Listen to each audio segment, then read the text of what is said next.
What's up guys, it's been a long time since I uploaded my last video, but I'm here now. I want to help anyone who wants to buy this power supply.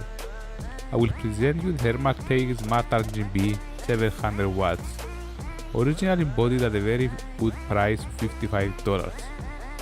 That price is now gone because I bought it on Black Friday, but this price comes and goes from time to time. You can find the same power supply without the LEDs at $55 and the one with the RGB lights at $70. I will have a link for them in the description below. It's going to be a fast video, I promise.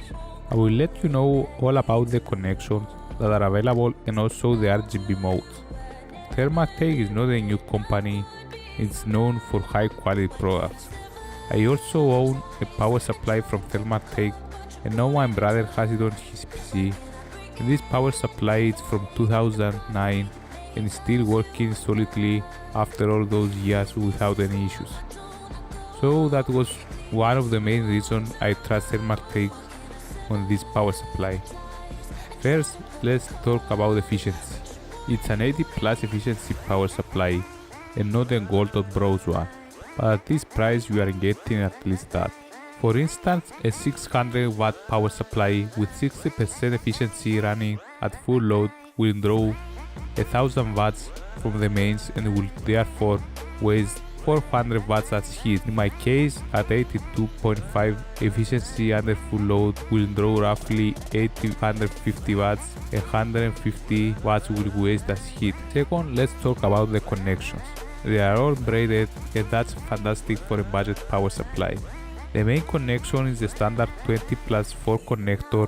We have a 4+4 connector for powering the CPU, 6 side-up pins connectors, 2 PCIe connectors with a choice of 6 or 8 pins, 5 peripheral or Molex pins, and surprise, 1 floppy disk drive connector. I don't know why it's here till 2018. Finally, the RGB modes. There are 2 of them. Don't get fooled by the package, the mode with the rainbow colors isn't here. As you know, I'm making my editing and gaming PC, so I pick up this power supply to power my GTX 1060 that I'm going to show you in the next video. Also 700 watts are plenty if I overclock my CPU or if I make an SLI build in the future.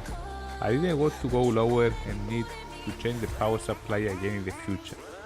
The first mode is to choose one of the 7 available colors: red, green, blue, yellow, purple, light blue and white.